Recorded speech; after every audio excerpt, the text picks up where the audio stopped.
Hello, everyone, and welcome to another episode of the Distributed Agile Association. My name is Pritika, and the goal of this channel is basically to make life easy for virtual remote teams following, agile practices or even non-agile practices, actually, but just distributed software teams. And today's topic is about retrospectives and how to run them effectively using this tool called Retrium. Now, I've already done a video on how to run retrospectives for distributed teams, and I feel ever since then I've discovered Retrium, and I feel it's a way better tool than what I suggested in that video, so I thought I'll create this one as well. But when you go to their homepage, this is what it looks like. You have an option to sign up for free. It is a paid service, but you have an option to sign up for free, and then some other testimonials and things like that. And once you sign up for free, this is what you would basically see. You will basically see an option to create a team room. So I've already created one called YouTube demo, and you get 3 free trials for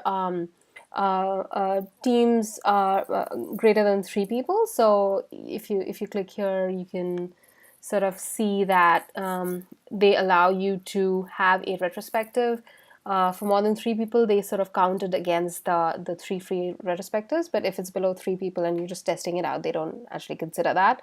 So I have 2 free trials left. But yeah, so I'm in my team room right now. So if you're working in multiple teams, you'll have multiple team rooms, and you can actually start creating a retrospective board. So they have all of these options that kind of most of the teams use to create to choose a retrospective technique. I'm gonna choose this one. So what went well and what didn't go well. And it sort of gives me these 2 things. So I'm gonna create 2 notes.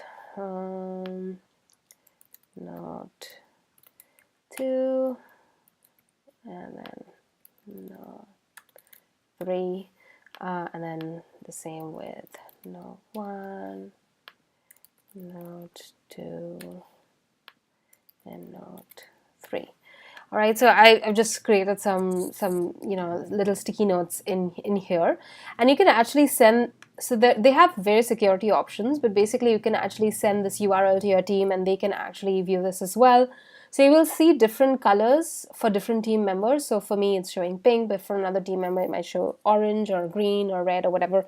So you can see that all of these notes are written by the same person, and the person can identify themselves, or they can choose not to identify themselves. So once you have this, you can, as I said, you can either invite people to this board, you can send them a URL, or you can give them a common password that they can use to access this. So they have like various security levels. So once this is done, so what I would suggest is that one day before you start your retrospective, you're scheduled to have your retrospective, you send this board out to people so that they can sort of think about it, mull over it, and add notes of what went well and didn't go well in the last few weeks in your team. And so when you do actually start your retrospective the next day, people have already thought about what they want to write, and you're not wasting time getting them to do that. They've already written it. You already have probably grouped it and studied it, and the facilitator already knows where the team's at. So it's a really good place to start there. And then you move on to the group phase, which is basically the next phase.